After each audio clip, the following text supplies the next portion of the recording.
We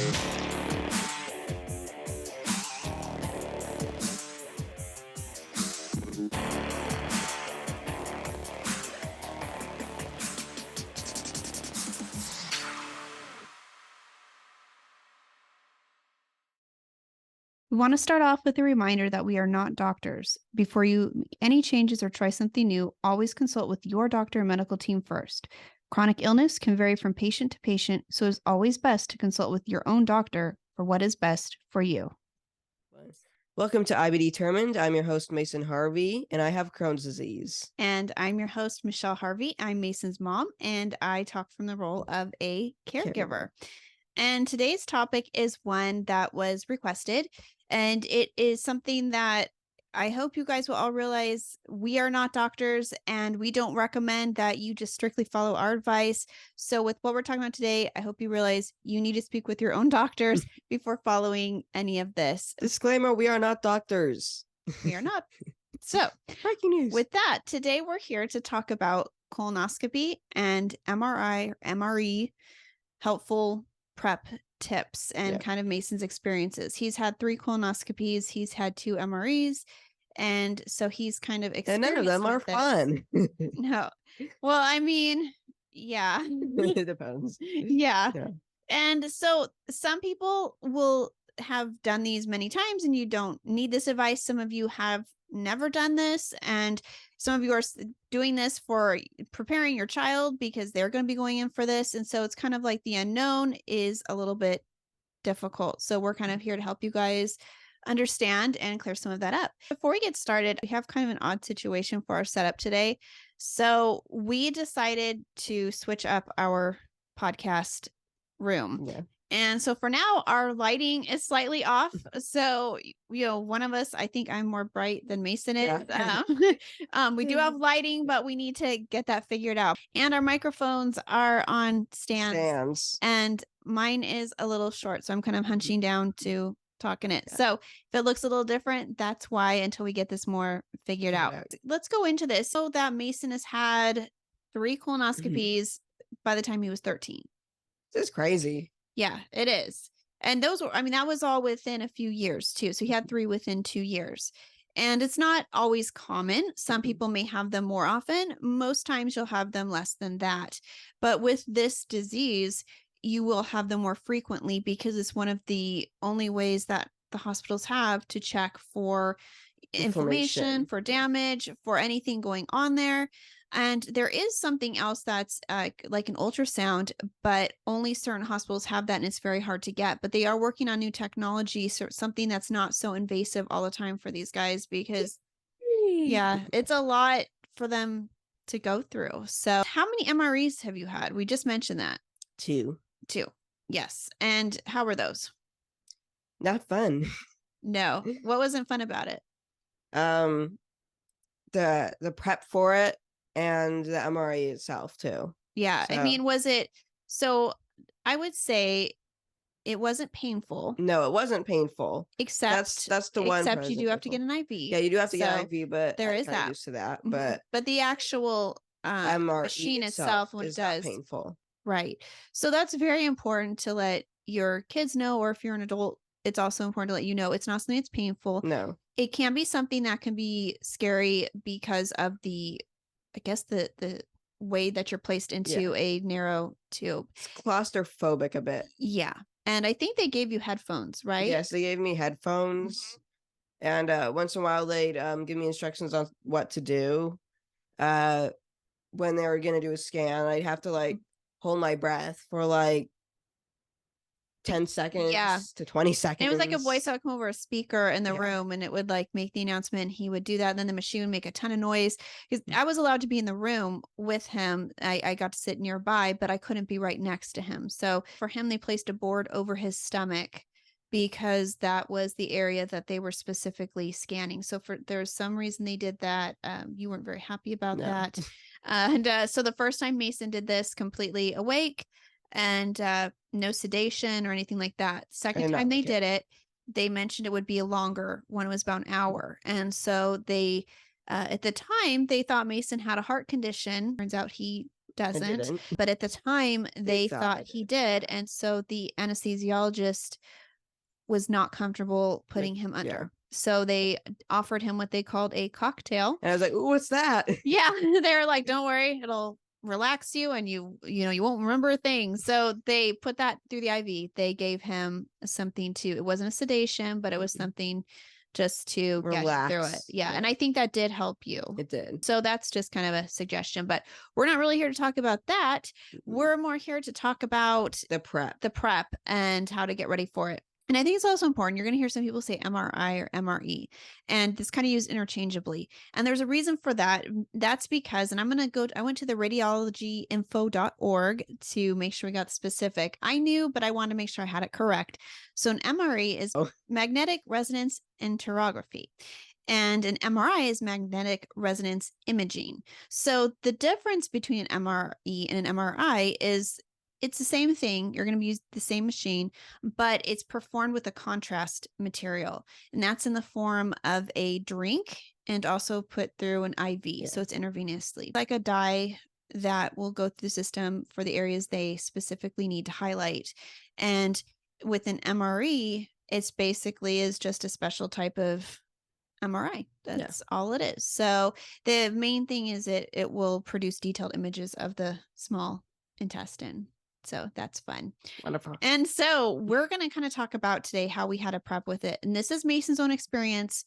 This is not something that may be identical for everybody, but this is just how I felt comfortable doing it. Right. And this is what your doctors prescribed to you. So this is this might differ for you guys, but if they are going to be using an oral dye, then we'll discuss first what the MRE prep might be like. For Mason, they came to us and they said, we're going to be doing an MRE and he needs to drink all of this within, it was a specific amount of time. I can't remember if it was 60 minutes, 90 minutes. It was like an hour. No, maybe it was like 2 hours. I think it was between 60 and 90 minutes. So something around there. So either an hour, hour and a half. Oh, for the MRE? For the MRE. Okay. Yeah. And so when they brought in all the drinks that he had to drink, it looked very intimidating to him. Yeah. He was like, I'm not drinking all that. He was panicked. He's like, how am I going to do all this? Because a lot of times when these guys are having it, you're probably not feeling well. Sometimes you are in good health when you have these, and sometimes you're not hungry at all. When you have Crohn's, your stomach may not feel well, and there's always a chance of it not staying down. Mm-hmm. And they did tell him, they said, well, either you drink this or we will make you drink it. And not in a mean way, but they'll put it through an NG tube or do something where you will receive it. So he knew he had to. Okay, I'll drink this. Every 5 minutes I drank I don't know, it was like a cup, half a cup or something. Do you remember the flavor? It's Gatorade. No, it wasn't Gatorade. Nope. Oh, that's the other thing. It was lemon. It was like a lemon lime. It actually wasn't bad. Yeah. So but then it ruined it for me. And I think a lot of people may be familiar with this, but it's a lemon lime drink, and that was the option we were given. And so what we did is Mason's correct. It was about every 5 minutes. So we figured out something instead of having him try to chug it. And for some of you out there, maybe that works. Maybe you like doing that. Yeah. Maybe some people just want to get it over with, and maybe you can, but some people doing that, they will gag and you can have other problems. We didn't want him gagging. We didn't want anything coming up. We wanted to make sure it stayed down. We got him in there and we were done. So the most efficient way for us was to have him drink something every 5 minutes. So what we did is, like, say if the prep time was 60 minutes, say you had 60 minutes, that would be a total of 12 drinks he'd be drinking. So what we did is just divided 60 minutes by 5 minutes to figure out how many drinks that was. And it's our own measurement. We created it, and you can do your own too. Oh wait, it was because it was like 2 bottles or 3 bottles, but you put it into 12 cups. It was several bottles. Yeah, it was several bottles. You probably barely remember. Yeah, I don't remember this. I was too stressed. Yeah, so it was a lot of bottles. So let's just use 36 ounces. Okay, so say they said you have to drink 36 ounces in 1 hour. And we already know that if we want him to drink it every 5 minutes, and you can change this, you might want to do something every 10 minutes. Maybe you can drink more. So you just take 60 minutes divided by 10 to figure out how many drinks that would be. So for us, though, we were looking at 12 drinks total. Mm. So we took the 36 ounces and divided by 12, which was the number of drinks we had, and that gave us 3 ounces. So every 5 minutes he would drink 3 ounces, and that would get him done in time and all prepped and ready. And for him, that was actually pretty easy. And so we had like on the board behind you, do you remember on the whiteboard board? We had like the amount of drinks I had to drink, and each time I drank one, we'd cross one out. You would like mark it down. And so we did like a countdown too. So he had something to visually see how far he was going and to work towards. Which so was for nice. him, that worked really well. So he did great with that. That's what we recommend if you have someone who just can't drink it fast. Some people use straws. And some people want to chug it because it tastes gross to them. He actually said the drink didn't taste bad. It wasn't bad. It was just drinking it so repetitively. I was like, I don't want to drink it again, but so that's what we figured out, and that was our own idea. The doctor said it was a great idea. They're like, hey, that's if he can get it down and in the right amount of time, that's great. So it worked for us. And that's just if your child maybe doesn't want to drink as much or they have a hard time, just I think breaking it down to smaller amounts they can tolerate over amount of time is better than doing something that's going to upset their stomach. We did that before we did the colonoscopy. So we kind of had an idea, poor guy, again, like a few days later after the MRE, because they're like, oh no, we found something in the MRE. So like now we want to do a colonoscopy and endoscopy. And so he's like, oh, great. Oh. And so for all of you out there who've done one of these, the prep, you've heard the stories, and it's not fun. It's not something anybody looks forward to. So Mason had to do this for the MRE, and then a few days later, it was a colonoscopy. Again, I wanted to remind you guys, this is just for Mason's experience, and you guys may have a totally different prep method. I know there's some controversy with some people with Miralax. They get certain side effects. They don't want their kids to have it. Other people are totally fine with it. So it's up to you to discuss with your doctor the right prep for your child or for you as an adult. We're not advocating for anything. This is just what was told would be best for Mason's situation and what we did for Mason. And so we're going to be using, for our purposes of discussions with the colonoscopy, the Miralax prep method. There's pills you can take now to prep, so you don't have to drink things. Nice. There's, it is, but I don't really like pills anymore. No, you don't. But that's another way to do it. And then there's new methods too that don't require as much that you have to drink. The main thing is that you clean yourself out. So however your doctor thinks it's best for you, and you can discuss that with them. But for us, it's the Miralax prep, which is also kind of known as the Gatorade prep because they go hand in hand. Yes. So for Mason, though, they said go ahead and mix up the Miralax with some Gatorade, and he'll take Dulcolax in the morning. Those you can either have pills or chews. And so you start off the day with those. And then as the day progresses, you'll move on to depending what time your colonoscopy is the next day, it might depend when you prep. Make sure you read your instructions carefully because you're going to go through all this and you don't want to get to the colonoscopy and have them say, we can't do it because you didn't clean out. Redo it again. And you have to redo it again. So follow your instructions and don't be afraid to call your doctor if you are confused on something because you don't want to repeat it. You do not. No, get it right the first time. So let's stay focused. Going kind of off on a tangent. One of the things with the Gatorade is you can't get red, blue, or purple. Which are my favorites. Because those dyes will affect the colonoscopy. So so we had to find other colors, and luckily they do have a couple like clear drinks that they had that white one, the yellow one, and the orange one. Yeah. And so so there's a few, and so that's going to be part of our next tip. Actually, that's a hint to what we'll be talking about next. But you can also have things like clear broth. You can have Jello, hard candy. Some people, I have never tried this, I don't know, but some people say gummy bears. So, and again, in the same color category, no red, blue, or purple for any of those. For Mason, he would just get sick of the sweetness of the salt, and so we would try to give him some broth or something to break it up. But unfortunately, no solid foods. Goldfish. Your poor goldfish. I know. No Cheez-Its. Nothing. So that's the right way to do it because, like we said, you want to do this right. Get it over with. Get over with and don't mess it up. Yeah. So after he takes his Dulcolax is when we would start the prep. And so the first thing you need to do is figure out, again, it's just kind of math. We had a few options.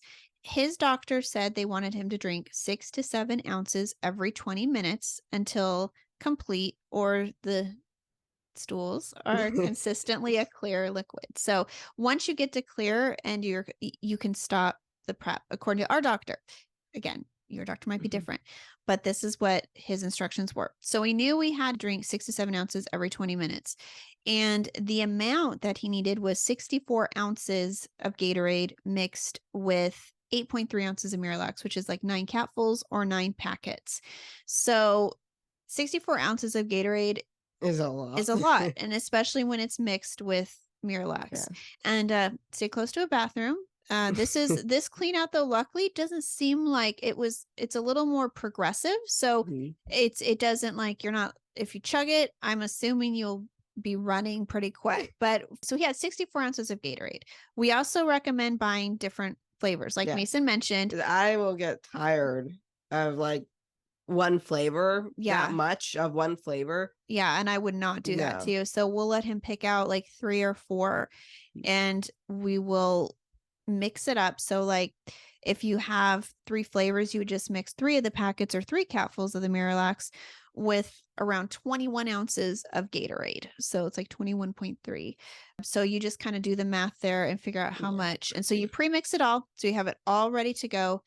And we have a kitchen scale, so we can weigh these out. Makes it really easy to do. Yeah. So we're in there mixing all this up and getting it ready. We tried to start with 7 ounces every 20 minutes. And I think, though, you start to get full. Yeah. Right? It starts to kind of, you start filling up, and it feels like, okay, 20 minutes seem like a long time. And then it's not. So what we would do is we would switch to 3.5 ounces every 10 minutes. So it's the same, but you're drinking less at a time. So we kind of would mix that in there. It's kind of like a trick of the mind, I guess. So it's like, look, it's not as much. We would have like a cup with a line on it, so we would know how much to pour for 3.5 or 7 ounces. And so we would just keep going until we emptied all of the pitchers that we had prepared. So I guess as time passes, it just gets a little bit more difficult. So the idea is just to take it down kind of into smaller amounts he can handle. For him, it was a small enough amount where he could more easily do it. Yeah, because towards the end you were like really struggling. No more. Yeah, well, it's no wonder. It's no wonder. And so we'll kind of tell you that I'm going to kind of go over the math. You might have already figured it out because it's not too difficult, but just in case, I'll kind of go over how we did it. Mason's favorite part, the math. No, I'm out. So if the amount of liquid is 64 ounces, you're going to divide it by the recommended amount that he would drink. So like every 20 minutes was what was recommended to us. So we divided 64 by 7 ounces to get 9. So he would drink 9 cups of 7-ounce Gatorade mix.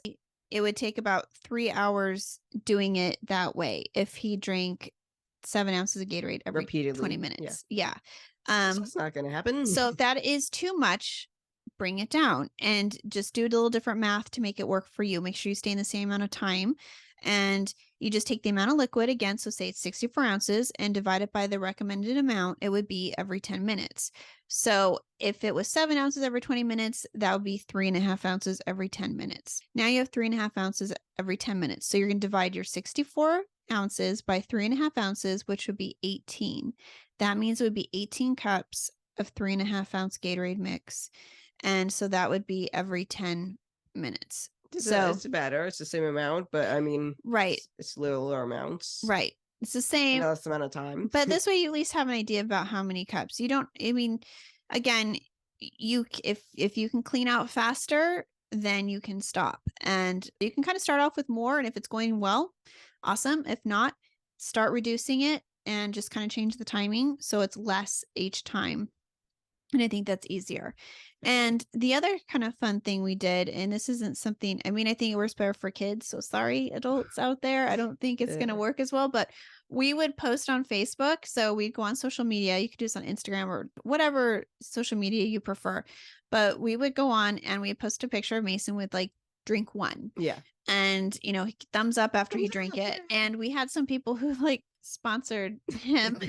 So like his grandma, $1 have a drink. yeah, his $5 have a drink. it was $5. It was $5. My mom, my cousin, they jumped in. They're like, all right, it's like a good old fashioned jogathon where like you pledge per lap, but it's like it's per drink. Yeah, I'm gonna go. I'm gonna go prep right now. I know. Well, actually, it turned it into Yeah. something more fun for you. So Obviously, I don't want to do for it all again. you parents out there, like go ahead and reward them and make it exciting or make it fun. Adults, I hope maybe, I know it's a lot harder because like you may not have people willing to do that for you, but for kids it's pretty cool. So Mason ended up every time he would take a drink, he was tallying up how much money he was making. I mean, was that cool? Yeah, it definitely was. Do you think that's a cool idea for like, do you think not bribing, maybe giving incentives? Do you think that's a good idea? I think so. It's like instead of saying we'll give you this much when you drink all of them, but like when you're getting this much for every drink after you drink it, it gives you something to look forward to every time you drink something. Not when you're done, but like every time you're done drinking something. So it makes you look forward to the next drink. Right. I think it gives you that extra focus. Yeah. So you're like not just focused on how awful this is. It's like, okay, it's awful. Another drink, but $5. Yeah. So that's kind of a fun idea. So maybe announce it to your friends and family, like you're going to be doing this. Let them know, like, hey, my poor kid is got to do this colonoscopy Or poor prep. me if I'm an adult. Or poor me. Yeah. Maybe it will work. Maybe it will work. And just see if some people are willing to play along and jump in and just. We also, what was fun too is some people just posted a picture like cheers, and they would have like whatever they're at work or so it was really fun to see people's pictures popping up and kind of rooting Mason on and drinking and like cheers to him. So it was we made it kind of fun, and I think you enjoyed that. It. Yeah. So so that's basically our tips for colonoscopy and MRE prep, and it's more of just like basically you get your instructions and don't be afraid to break down the amounts. Talk to your doctor, make sure there isn't a reason you have to do something every 20 minutes. So make sure you check before. Ask the doctor. We're not doctors. Right. No, ask them if it's okay. Maybe explain what you're going to do and make sure they're like, oh, okay, yeah, that's fine.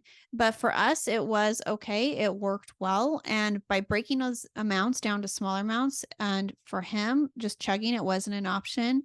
And for some of you out there, I'm sure that's the option for you and awesome. But if it's not, this is another solution for you guys. Just do a little bit of math and break it down so it's smaller amounts and it'll be easier for them to tolerate. So that's basically it for today. It's just a quick episode. Yeah, a very exciting episode. But I think it's helpful. I think some people are curious. And when you have a child that is like does not want to do this and they already know they have to go through the whole procedure itself. And it's so, so this kind of is just one other angle because there's other angles you have to attack with it to help your child or help an adult. But hopefully this helped you guys in some way. And as always, you can follow us on Instagram at Team IB Determined. And you can also listen to us on places like Spotify, iHeartRadio, Amazon Music, Apple Music, any of those places. So fun stuff. Yeah. And if you prefer watching, go to YouTube. And if you are watching us on YouTube, make sure to like and subscribe. And if you want to be notified every time we post a video, make sure you hit that bell.